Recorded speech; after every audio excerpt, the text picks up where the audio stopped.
Hello so creative, welcome to another interesting tutorial. On today's tutorial we are going to learn how to cut and sew this wraparound top. It's a corporate top that you can use and rock your corporate pants like so. So I made the two pieces all together, but on this tutorial we're going to learn how to make only the top. So this is the fabric we are making use of, 1.5 yard of flowering crepe, but I will advise you get 2 yards for yourself because this particular one will manage the fabric, and if you keep on watching you see how we are able to manage the 1.5 yard of crepe. So let's move over to our drafting pattern. So on our pattern I've gone ahead to draw our starting point, and from our starting point I'm marking out our top length and also adding 1 inch hemming allowance for our top length. So I'm trying to join our lines together. So after getting our top length, we now move over to start marking all our vertical lines, which is from our shoulder to our chest line. How do you get your chest line? Your bust divide by 6 plus 1.5 allowance plus extra 1 inch allowance for your shoulder slope. So after getting my value, I went ahead to impute my shoulder to my chest line, and from my shoulder I'm marking out my shoulder and my neck line. So on my chest line I went ahead to mark out what I had on my shoulder to my chest line so I can get my armhole line. So on my armhole line I came down by 1 inch for my shoulder slope, and I'm going to divide the remaining value and to get my mid armhole point, and I came out by 1/2 inch and taper it back to my shoulder tip. And on my chest line I'm going to impute my bust divide by 4, which I will now complete my armhole curve. So after getting our armhole, on our top length we are going to impute our waist divide by 4 plus 1 inch that intake, and we are going to taper it to our chest line, and we are going to start imputing our nipple to nipple measurement, and we are going to raise our dart leg by 6 inches to 7 inches. This particular pattern we are going to use it to cut both the front and the back together, but we are first going to cut out our back pattern, which we are going to now alter it with this same pattern to get our front pattern. So I've gone ahead to impute my neck depth by 1 inch for the back. So I'm basically going to cut out this pattern, use it and cut our back pattern before we move ahead to start using it to cut our front pattern. So I'm trying to cut it out like so. So after cutting it out, I'm going to now bring in our fabric, fold our fabric into 2. Our back will not have any slits, so our back will be close at that center back. So our pattern has border, so you will now decide how you can place your fabric, any pattern you want to place your fabric. So I want this white part to be at the upper part while the flowering part will be at the down part. So I went ahead to add all my necessary allowance.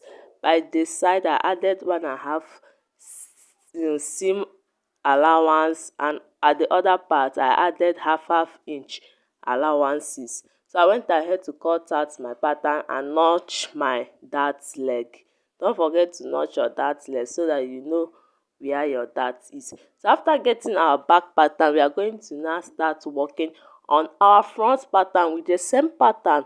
So with the same pattern I went ahead to bring in another extra fabric like 30 inches to extend our front pattern so we can get our envelope curve, which is our wrap round curve.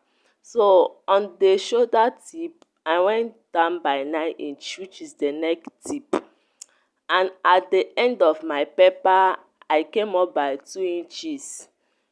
This pepper will serve as the rope, and you are going to now from that 2 inches mark out your wrap round curve like so, as you can see me marking. But before you mark it out, at the center front of your pattern, you are going to come out by 5 inch.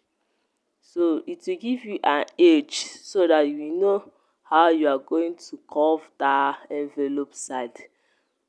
As you can see me doing at that center front, I came out by 5 inch to draw my line. I came out by 5 inch, so that my line will give me an edge, so I will know how my envelope will lap. So after getting my envelope neck and also the rope, so this particular pattern you are drafting both the wrap round neck and the rope all together. So after getting your desired curve, you are going to now start cutting out your pattern. You see how our pattern is looking so beautiful.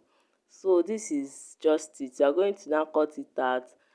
After cutting it out, you are going to now transfer it to your fabric. So I went ahead to trim it more further so I will get my desired shape. So after getting our desired shape, I went ahead to transfer it to my fabric like so. So I'm trying to pin it down to my fabric. As you can see, my fabric was not enough to carry both the rope and everything, so there was an excess left at that rope side, but which we are going to complete later. So I went ahead to impute my sewing allowance and half inch all over my pattern like so. So after getting it, note that we have already added our hemming allowance, so at the bottom part we are not going to add any allowance, so we are just going to cut out what we have on our pattern like so, while on the other side we added half inches, and at the side we added 1.5 same allowance, which is also known as sewing allowance. So I went ahead to cut out our pattern, front pattern like so. After cutting it, we are going to bring in another fabric and now complete the rope side of our wrap round top. So after cutting my pattern, I kept it aside and I brought another fabric like so. So I folded my fabric into two, like 4 inches. I now split it into two. This will serve as that excess that was remaining at our rope side. After splitting it into two, I will now use it and complete the excess that we left earlier on our rope side. You can go ahead to cut out exactly what you have, but I went ahead to add extra like 4 inches extra to the bind. So I'm going to trim the edge of my bind so that I will have that seamless bind shape. So I went ahead to curve it like so. I don't want to leave it like that block shape. So after which I'm now going to unpin my pattern and now sew these pieces that we have to our main fabric like so. I'm going to pin it down like so and now sew half inch all over our pattern. So after sewing the half inch, we are going to introduce our bias. Our bias is what we are going to use to turn our neck. So we are going to place the bias on the right side of our fabric and now sew one side of the bias, and after which we are going to turn it to the wrong side of our fabric and now top stitch it. So if you know bias, you know that bias have two edges, so you are just basically going to place it on your right side and sew one edge. So let me quickly move over to my sewing machine and sew it and come and show you. So this is the outcome. I've sewn it and also top stitch it to the back. You see how beautiful our back clothes is coming out. So this particular one, I've not sewn the back side, so I just sew the front. So I'm going to turn it to the back and top stitch it. And when you are turning it to the back, make sure that you are arranging your fabric very well before you top stitch. So I've gone ahead to sew all. You see how beautiful our top is looking, and also went ahead to head our dart. So I'm just going to start joining our wrap round top, but first we are going to start joining from the shoulder. I went ahead to place all the two front pattern on the back shoulder, and we are going to sew half an inch all over.